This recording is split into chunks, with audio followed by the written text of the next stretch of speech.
How bao, hello, e miercuri, eu sunt Mihai Smenta și bine v-am găsit la un nou episod din Statusuri penibile și analfabeții de pe internet. Începem. Acel moment când afară plouă cu lopata. Say what? Nu era cu găleata. Cum dracu să plouă cu lopata? Fâca curva drăchiu, te iubesc ca și te doresc ca. Vrei să fâchi cu mine? Dechi accepti? Vrei cu mine ipatâ sau pe lângă? Bă, tu la cât ești de prost, tu nu treci strada fără semafore, mă. Și ție trebuie iubită, mă, în pat sau pe lângă. S-a umplut Facebook-ul de bulangi. No. Ăștia mai lipsau, mă, oameni buni. Ăștia mai lipsau. Nu-s bugăți analfabeti și cretini retarzi și proști. O trebuie să mai vină și bulangii ăștia, mă.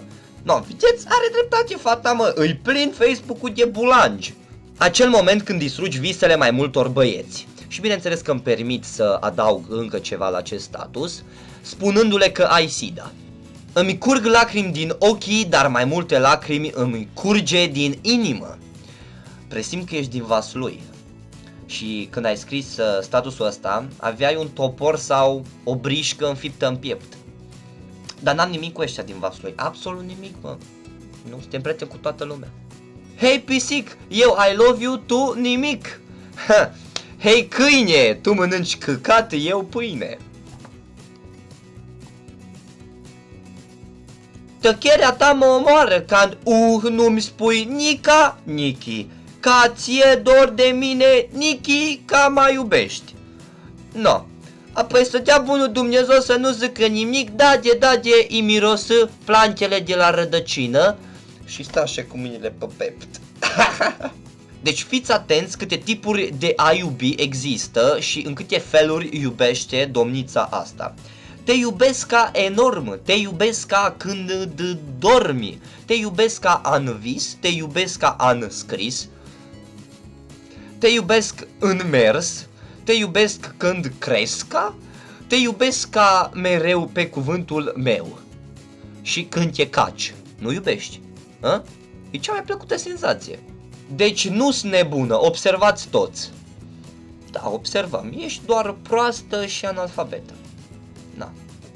La mulți ani tu, gagico, mâncați așpruno cu ăla al tău, numai să nu fii flocosă și căcată la cur că vomit pe tine.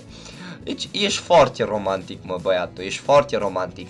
Nu știu de ce, dar am impresia că tu la prima întâlnire, când o să o ai, bineînțeles, tu nu o să-i duci un buchet de flori fetei, o să-i duci un baros. Când e mic, omul doarme mai mult și se simte amuzată. Bună glumă, dragă, dar să nu o mai faci, bine?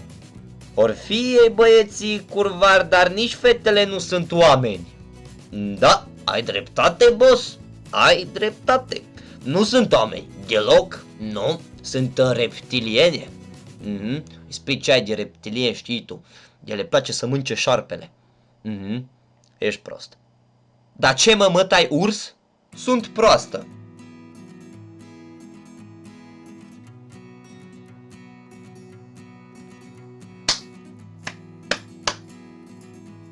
Big like.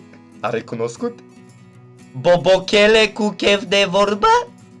Nu știu de ce am impresia, dar nimeni n-a vorbit cu el, pentru că bobochichile nu știau, săracele, limba asta străineză. Și bineînțeles un status care o să vă plictisească, dar n-am nimic de spus despre el.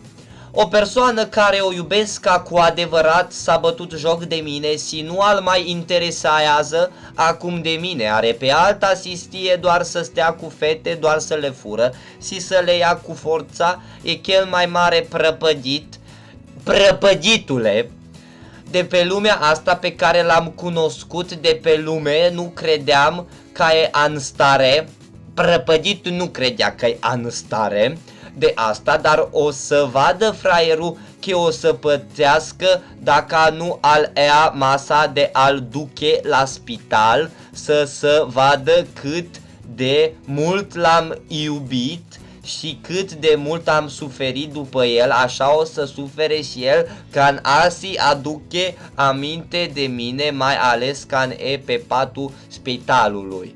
Prăpăditule, fugi că ajungi la spital și asta e bucuroasă pentru tine. Ioi. Ok, și ca pentru episodul ăsta, eu sunt Mihai și dacă mai găsiți analfabeti pe internet, faceți un print screen și trimiteți-mi-l pe adresa asta de mail. Doar de aici o să selectez statusuri pentru următorul episod. Ne vedem duminică la Smentă Show. Până atunci dați un like la pagina de Facebook, abonați-vă, urmăriți-mă pe Instagram și v-am pupat. Ciao!